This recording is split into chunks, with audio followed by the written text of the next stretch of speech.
Sláinte, everyone. Darren Lynch with Irish Titan here for another episode of Commerce Over Craic at Rira, our favorite Irish pub. I guess the only Irish pub right outside of Mandalay Bay, where Shop Talk is being held. Here with my good friend Ali from Commerce, formerly Big Commerce, in case you're not familiar with the name change yet, but commerce.com. How you doing, Ali? Doing great. How are you doing? Good, good. Thanks for joining. I'm excited to be here. Been wanting to be here for years and finally worked out. You're a busy guy running fast, so carving a few minutes out for us is appreciated. Oh, anytime. Love it. Why don't you give everybody a quick rundown on Commerce? Yeah, I mean, Commerce is a company that's really three sub-brands underneath one umbrella. The one you may know really well, especially yourself, is Big Commerce, which is our B2C, B2B, multi-tenant SaaS platform. In addition to that, we own Feedonomics, and Feedonomics is a best-in-class feed management solution that can take your catalog, optimize it, enrich it, and syndicate it to over 300 channels. Those could be ads, marketplaces, social, as well as agentic channels, answer engines, if you will. And then we also have MakeSwift, and MakeSwift is a visual page builder, mainly used for headless or composable sites.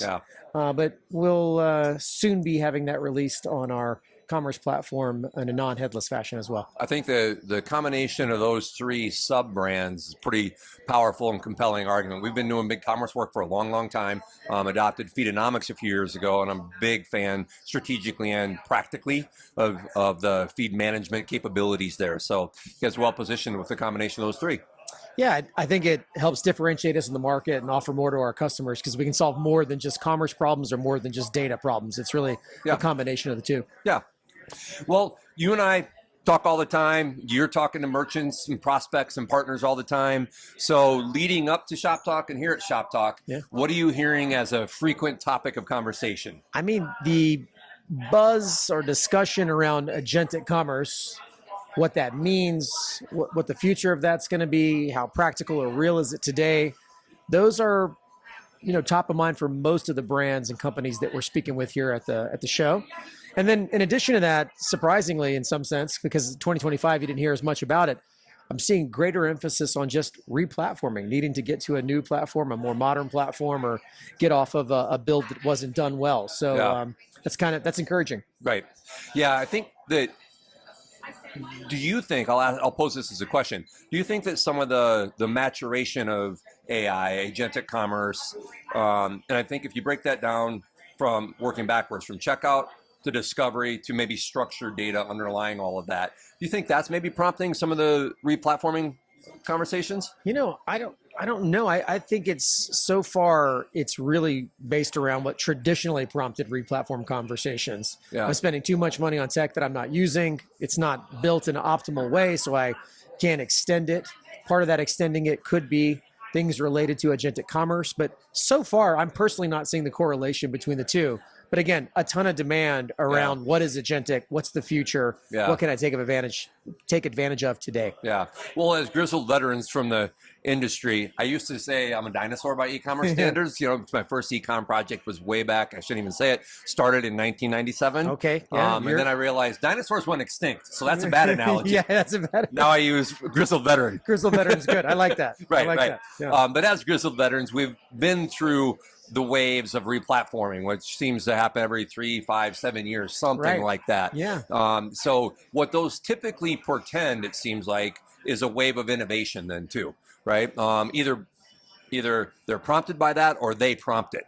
100%. So that could be a sign that we're on the curve of a lot of innovation and change in the space. Yeah, I agree. I think personally, if I look back to the last big wave of replatforming, which started slowing down in 2018 and arguably, picked back up during COVID. But if we didn't have the COVID event, I would say it was on the decline. A lot of that was driven by things like responsive design. That you had one framework to rule them all. You didn't need an MDOT site plus your desktop site, if you will, your premier site, your premier property. And that promise of just having one system so I can tackle both use cases drove a lot of replatforming. At some point in time, this kind of composable wave, which made sense for a lot of folks where maybe content was king, helped kind of keep the fires going, but wasn't nearly as strong, in my opinion, as what we saw between 2010 and 2018, wrapped around just getting basic things out of the box like a responsive framework. I think agentic could be that thing, and we're all looking to see if that's going to be the next catalyst that really pushes people towards replatforming in mass. Yeah, yeah. That'll be interesting because if I think about the waves off the cuff, I think that the emergence of SaaS platforms prompted a wave. 100%. Responsive prompted a wave. COVID, which is outside of the two previous kind of categories, prompted a wave, and that was driven by global events, not technology or consumer advancements. And maybe agentic commerce is going to drive that next wave. I think a lot of us would certainly hope so. Yeah, right. Yeah, right. Well said. So what can we on the ecosystem side of the table, SIs, platform partners, technology partners, what can we do to help make merchants more successful? How can we help them win? How should we be thinking about that? Yeah, that's a great question. There's a lot to that. And I would say, personally, I think the world has just gotten more difficult for most of our customers.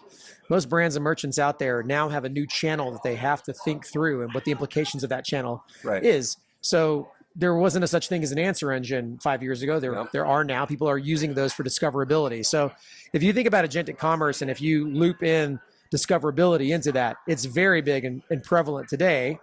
And I don't personally think that the world is going to go all the way to where you're just having bots purchase for you and there's no human interaction. I agree. People like to shop on sites. They like to shop in person. So I think that experience is still there, but now we're adding another channel that you have to think through. At one point in time, it was just your in-store property. And if you had web and in-store, then mobile. Maybe you have marketplaces at some point. You had social, that was a big change. This is another change along those lines where there's another channel where you have to make sure your brand is represented properly so that you can maximize your results. I totally agree. And I think the way you talked about that, spoke about it from a kind of an omni-channel perspective, that's the way I think about it. And I think the way it's really evolving because agentic commerce, if you break that down, working backwards from checkout to discovery to the structured data that surrounds all of that, I think that it's another node in an omni-channel strategy. Exactly. And if I'm a merchant, I don't want to abdicate the checkout. I don't want to blindly abdicate the checkout to an agent that might be risking my brand equity that I've spent decades trying to build up.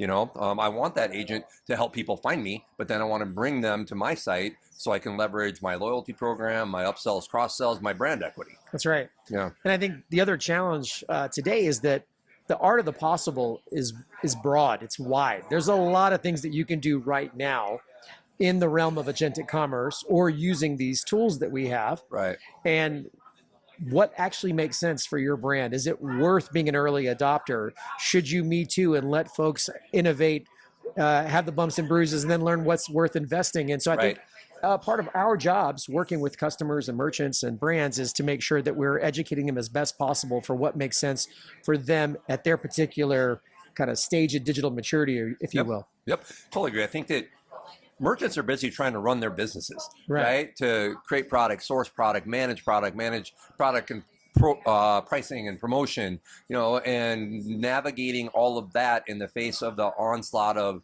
the pace and rate of change with AI. That's difficult for them. And they're looking to us, I think, to help them navigate that, to be their Sherpas or their trail guides or their advisors or their secret counsel, whatever it might be. 100%. 100% agree. I think, again, the number one thing we can do is help them navigate the waters.